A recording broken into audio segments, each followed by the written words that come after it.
So good morning, everybody. Almost good afternoon. I'm going to try and shorten up my presentation a little bit because I know we're going to do a panel discussion afterwards, and I don't want everybody to be late for lunch. I'm sure you're hungry. But let me start by thanking Tiff Adine for the opportunity to speak here today and to come back after last year's performance. And of course to Ajay and Siobhan for helping to think what might be interesting for me to talk to you about today. And my first observation, and Gary, please pay attention. My deep learning from this morning, okay, is be careful what you say here because you don't want to end up on one of his slides in next year's presentation. So that was a lightning moment for me. Look, what I want to talk about today is four things. I want to update people a little bit on what's going on at Alibaba, and many people in this room I know probably don't know anything about Alibaba, and that's okay. We're a Chinese company.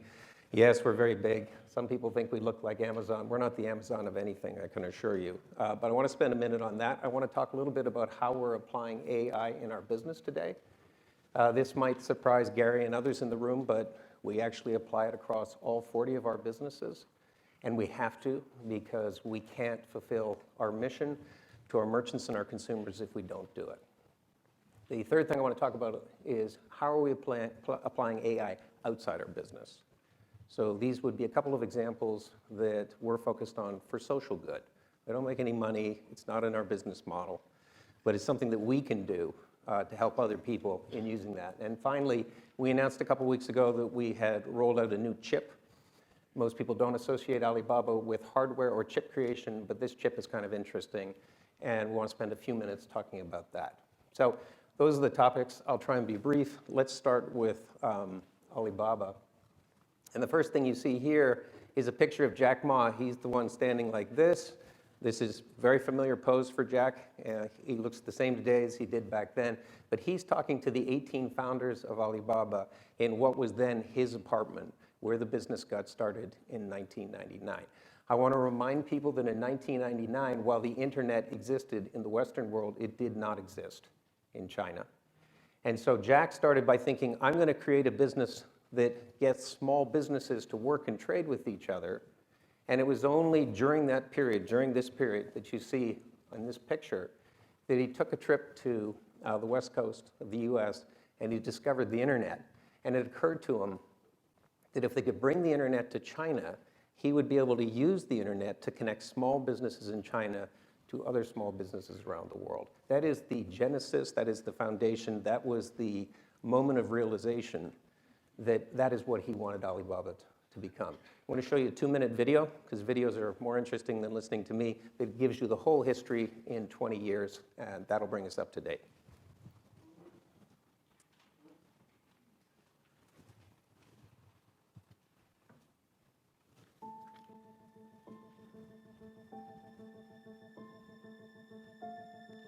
We们把阿里巴巴定位，就把它作为国际战略，我们不要把它定位是国内战略。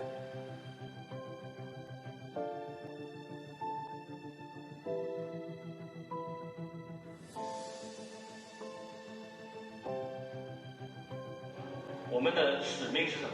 我们的价值观是什么？这是非常非常重要。到昨天为止，我们公司不仅赚了1块钱，昨天我们从人民币上来说，我们赚了50万元。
So that's the 20-year history in 2 minutes. We just celebrated in Hangzhou in October.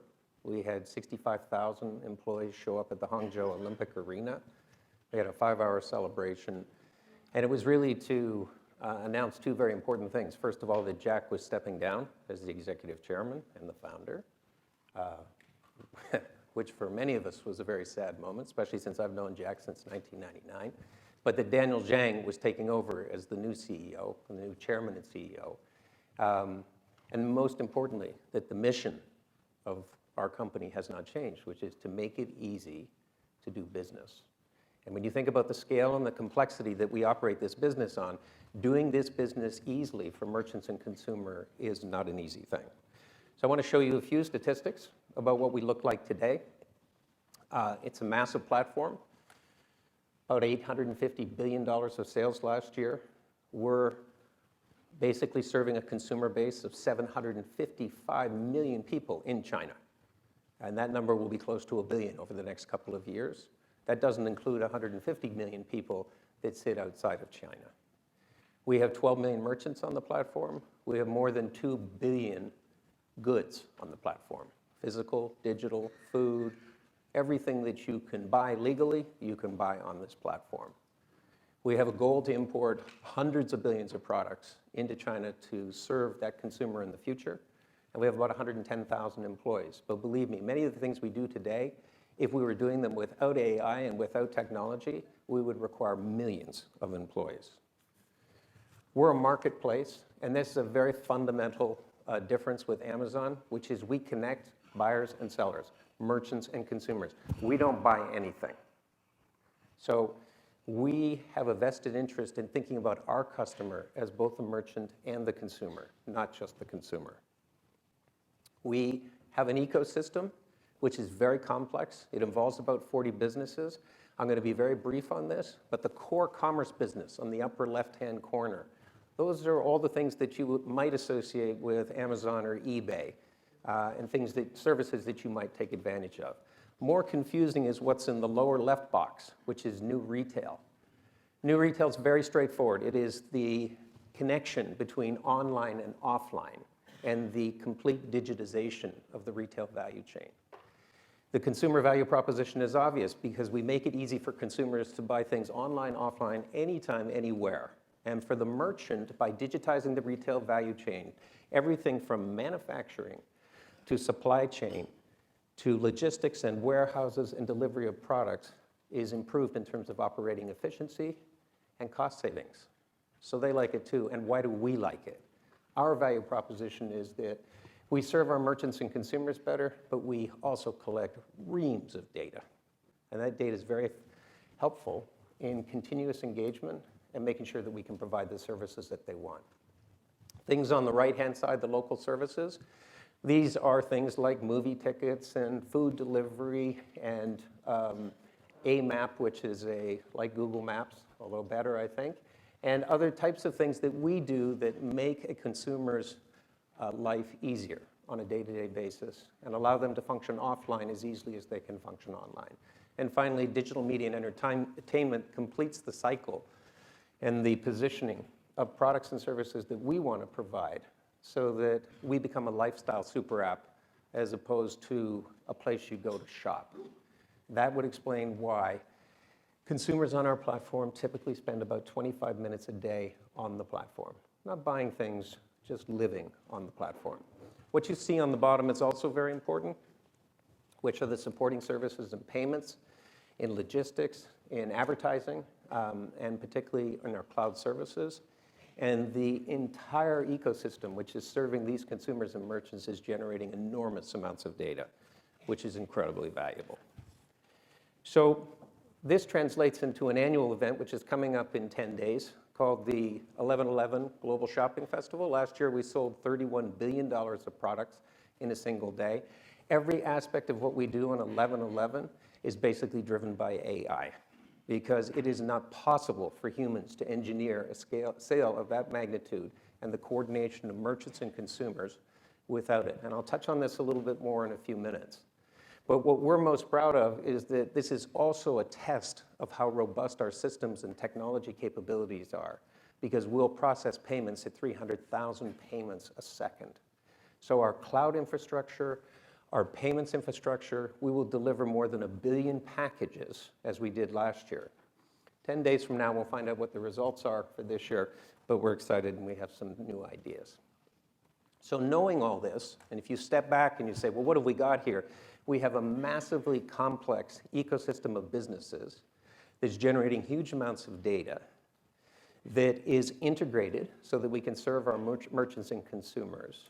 And we have the compute power and we have the algorithms that allow us to drive AI through all of our businesses. So let me give you a couple examples of the types of things we're talking about. And we'll start with a simple one, which is personalization. Take those almost 800 million consumers. Here's an example of 2 opening pages on the app, on the Tmall app. They're both different, but these 2 pages are what 800 million people in China will look at. Every opening page is different because it's been personalized. The app on the left, and it may be hard for people to read, what you see on that left icon is that this is somebody who's interested in luxury. And that interest in luxury is driven by that person, but the data allows us to make sure that the app is configured in a way that they can find luxury easily, as opposed to having to search or navigate through a common app face page to go to another screen to find what they really want. The person on the right actually doesn't care about luxury, is much more interested in buying international products. So those international products are all the cross-border products that are sold from thousands and thousands of international brands. And what you see in the middle with the sort of red box around it, those are banner ads. Why are banner ads important? Because merchants on the platform want to know that when they're spending advertising dollars to promote their products, that they're actually promoting luxury to the people who are interested in luxury and international goods to the people who are interested in international goods, and not vice versa. So this allows them to have better user engagement and higher ROI when they think about how they spend their ad dollars. Very, very important. Equally important is that this process of continuously updating all 800 million apps is taking place all the time. So each day, when you open that app, you'll see something different, you'll see something new, and you'll see something that is deeply personalized. It doesn't stop. The journey of personalization doesn't stop, because whether you're exploring and browsing, whether you're looking for recommendations, whether you're live streaming, whether you're talking to your favorite KOL, all of that data is being captured as well and driving what is both a greater degree of personalization and engagement, but also it makes it much more fun. So if people on our platform that are using our app can't have fun and don't see it as an important part of our lifestyle, we know that they're not going to stay. Now, how then do we think about this application of AI in another sense? So I think it was Gary's speech, he talked about chatbots not working. We beg to differ, although this is China, okay? So this is different. But we have billions and billions of requests from customers every week. So if we had to respond to those requests by humans, we would have to have at least 1.5 million employees. So we don't. We use chatbots, and 95% of every human request that is usually coming in through email or through our network is handled by a chatbot. And I can tell you that maybe 60 or 70 or even 100,000 of those requests are exactly the same. So these chatbots work 24/7. They don't get mad when the same person or multiple people ask the same question. They're very happy to continue to do it. We couldn't find people that would do this job in China, quite frankly. And we can't do this at scale and continuously, 24/7, 7 days a week, all the time, without chatbots. So chatbots may not be working elsewhere, but they're vitally important to our platform and being able to handle customer inquiries. I'll give you another example in logistics, and I showed a video last year which showed robots, not the ones that are falling over, but the ones that are moving packages in our warehouses. Okay? Our issue is when you deliver 70 or 80 million packages a day, you actually have to call the person at their house to make sure they're there. Because unlike the Western world, you don't leave a package on a doorstep. Bad idea. It will not be there. The buyer will never receive it. So what do? That means the driver of the bike, of the delivery vehicle, needs to make sure that they can get a hold of the consumer to deliver the package. We've eliminated that because the driver has to stop the truck and get on the phone. What happens if the person's not there? We just eliminate that. We have chatbots that deal with all of this now. And we think, and this is an extraordinary number, but we think that saves us 160,000 hours a day. So this is a huge efficiency and productivity without interfering with the customer experience. The customer actually gets the package, and the customers don't mind talking to the chatbot because the chatbot is well-trained and can actually answer questions as opposed to just delivering instructions. So what are we doing different from last year when I spoke about this a little bit, is we've rolled this out to 600,000 businesses in China so that they can take advantage in their customer call centers of the same chatbot technology, reduce the cost, the number of employees, the inefficiency in their business, and provide a better customer experience. So these are the ways that we're fine-tuning. I mean, there are 100 other examples because we've got 40 businesses, but these are the way that we're fine-tuning these technologies, because if they don't work for us, they're not going to work for other people. But now we're starting to take these technologies and apply them in a way that we think also has a social purpose. So let me give you a couple examples of what we're doing here. First example is a nature preserve in the Sichuan province. And here, the problem that we're trying to solve is the problem in nature preserves all over the world. Poaching, people coming to kill the animals, deforestation, degrading of the area, trespassing, those types of issues. This particular preserve has lots of very, very interesting animals, 25 different species. Right? And they have 40 rangers that have to cover 3,000 square kilometers. So you can imagine that's a cumbersome, very ineffective process, and the poachers are always ahead, always ahead. So they came to us and they said, what can you guys do with us to help us have a better and more efficient system of monitoring what's going on to save the animals? So we came up with a very creative solution, which is special cameras with great image recognition technology. And Gary, again, sorry to keep picking on Gary, but there are very few examples of where elephants, well, there aren't any elephants, but where animals are confused with tigers. And by using the image recognition technologies and these cameras strategically positioned, the wardens and the people that look after this, they don't have to wander around and hope that they can hear an animal, see an animal, or find a dead animal. They basically can do it all using a mobile phone and the app. And the quality of what they've been able to do in a very short period of time is really quite extraordinary. So here's a good example of AI in use for something that is socially good. Another example is the beekeepers.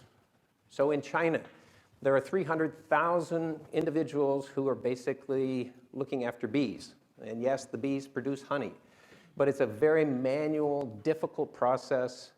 So we created a capability for all beekeepers to use AI to monitor temperature controls within the beehives, to monitor how many bees are actually leaving the hive and how many come back on a daily basis, to be able to tell whether the hives have been moved by anybody. And the net effect of this is we've taken manual processes and turned them into technology-driven processes, which lowers the cost, makes things more efficient, and actually bee honey production went up by 20%. Apply that now to the broader agricultural segment, where we can surveil crops using image recognition technologies and also knowing where crops should be at different points of the year, and assess degrees of precipitation, weather, and climate change. And we have a situation where we can spot a problem with predictive analytics for crop production in China before it becomes a really big problem. So these are good things. Last example I'm going to give you is with the World Food Program. So the United Nations World Food Program, I'm going to show you a short video on this as well. They came to us a year ago and they said, look, we have thousands of trucks, hundreds of boats, and about 100 airplanes flying all over the world, delivering food to the 2 billion people that that live in areas that are food impaired, and the 1 out of 9 people that are starving in the world. Our problem is is that we can't predict where the next food shortage or the next food crisis is going to be, and therefore we can't reposition the food, the boats, the aircraft, and the trucks in a way that allows us to deal with the risk or with the problem. So we came up with a very interesting platform idea and analytics and predictive analytics that allows them to predict with quite high accuracy where the next crisis is going to be, and therefore how they should be thinking about repositioning their assets to more neutral places so they can get there more quickly. And we're doing this for 90 countries around the world. It's very interesting, and we're looking at what are the inputs, okay, that drive the prediction and recommendation engine. It's weather, it's climate, it's geopolitical problems, it's a variety of other things that we know are reasonably good and reasonably high predictors of a crisis that's going to result in a food shortage. So let's roll the video and we'll have a look at that.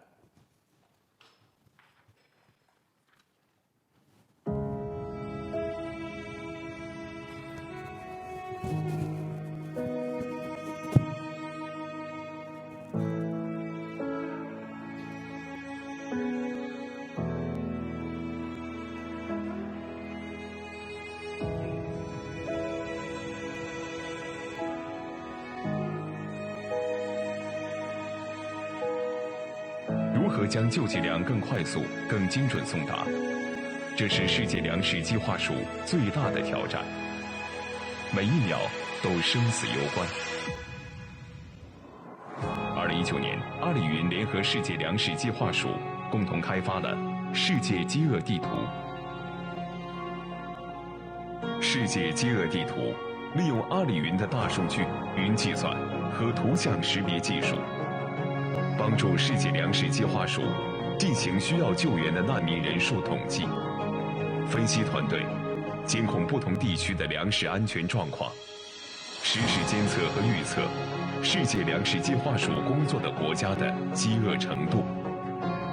大屏里面可以展现每天的这个自然灾害的数据，并且呢每个月世界冲突，WFP的工作人员根据灾情的不同阶段、不同程度实施基础的救援。利用我们这个平台，我们可以快速的使用图像识别技术来定位受灾害范围内的一个房屋受损情况，包括这灾害范围内的一个人数。世界饥饿地图利用数据监控救援地区自然灾害及战争暴乱等突发事件，提升救援效率，缩短应急响应时间，让救援以更低的成本、更快的速度抵达全球各地的饥饿人群。The partnership with Alibaba Cloud came about very organically. We had ongoing activities that mirrored very much some of the ideas that they had. The expertise they have, the tools they have in their cloud computing systems makes them a natural partner of WFP. They can provide us the developers, they can provide us the knowledge on how to manage large data sets, etc. There's a real desire to want to do something that advances a broader agenda than simply creating another app. And then we can really make some inroads into fighting hunger, and hopefully to achieve the goal of zero hunger by 2030. 解决世界饥饿问题是全人类的共同愿景。阿里云智能将继续携手 WFP， 不断探索创新，以大数据、人工智能领域的创新能力和经验，为实现全球零饥饿的目标贡献一份力量。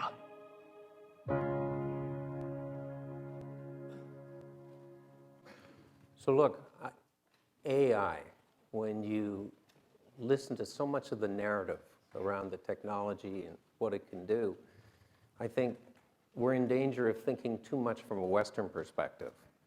Will we be able to get the self-driving cars working properly? Will we be able to get the robots to stand up and deliver the services? We're thinking at a much more basic level, which is, can it be used in massive platforms that serve consumers and merchants? Can it be used for social causes that actually target real-world problems?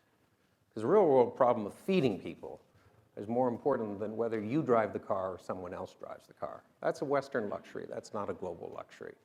So I'll leave you with that thought. Last thing I want to touch on, and I'll be very brief, is a chip that we developed and we announced at our cloud conference 2 weeks ago in Hangzhou. We have many partners in our cloud business, including Intel and others. And we developed this chip. It's a self-developed chip. Most people say, Alibaba developing chips. That's not really what you do. But we developed it because we needed it. And I'll tell you what the need was.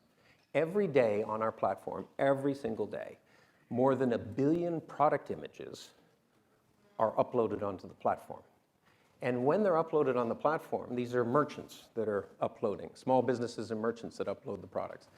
They don't fit into our search or any of our other platform attributes. So we have to organize those products so that people can actually find them. So that process of basically taking 1 billion products uploaded every day was taking about 55 minutes to an hour for our normal GPUs to basically process, categorize, get them in the right place. So we thought that's too slow because that's not a good merchant experience and it's not a good consumer experience. So we developed this chip, which is basically an image recognition chip.